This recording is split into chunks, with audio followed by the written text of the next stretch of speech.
আসসালামু আলাইকুম। কেমন আছেন সবাই? নাটক কম করো প্রিয়। নতুন বছর আসবে যাবে, তাতে কী হয়েছে? তোমার লাইফ কি আর পরিবর্তন হবে? হ্যাঁ, একটু পরিবর্তন হবে, অবিবাহিতরা বিয়ে হবে আর বিবাহিতরা যেমন আছে তেমন থাকবে। আর ঘরণীরা কাজ করতেছে, কাজ করে যাবে, সবই করতে হবে।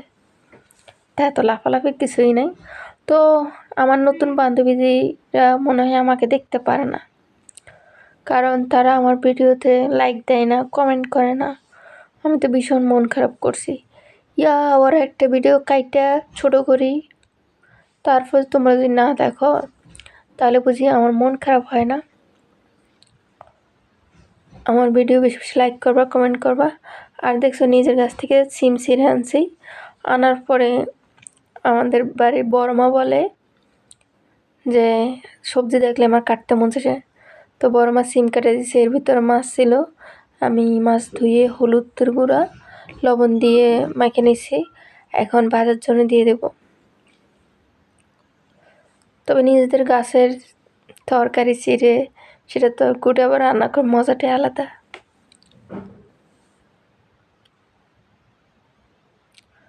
তখন মাছ ভাজা প্রায় শেষ। এখন মাছের তেলগুলো দিয়ে দিলাম পেঁয়াজের ভিতরে, সাথে দিয়ে দিলাম রসুন বাটা। একটু বাদামি কালার হয়ে গেলে দিয়ে দেবো পানি।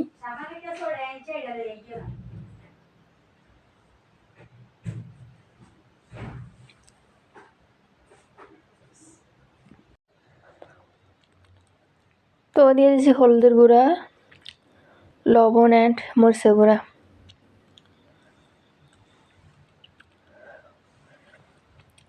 হয়তো বললে বিশ্বাস করবেন না, তবে ভিডিওটা আমার আগে বানানো।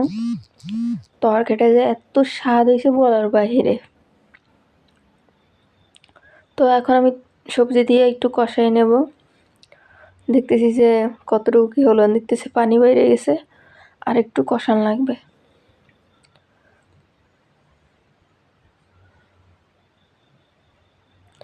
এই তো আমার তরকারি কষানো শেষ, এখন ঝোল দিয়ে দেব। তো আমি একটু ঝোল রাখবো, তাই একটু ঝোল বেশি দিলাম। দিয়ে দিলাম তেলাপিয়া মাছ।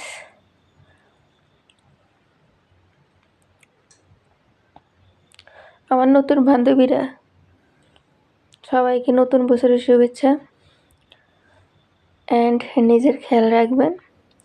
আমার ভিডিও ভালো লাগলে লাইক করবেন, কমেন্ট করবেন, শেয়ার করবেন, তো পুরনো কথাই। আর আপনাদের উসুলে আমি ভিডিওটা শর্ট বানাই, যদি না দেখেন তাহলে আমার তো মন খারাপ হয়, তাই না? যারা সাবস্ক্রাইব করছেন অসংখ্য ধন্যবাদ। আল্লাহ হাফেজ।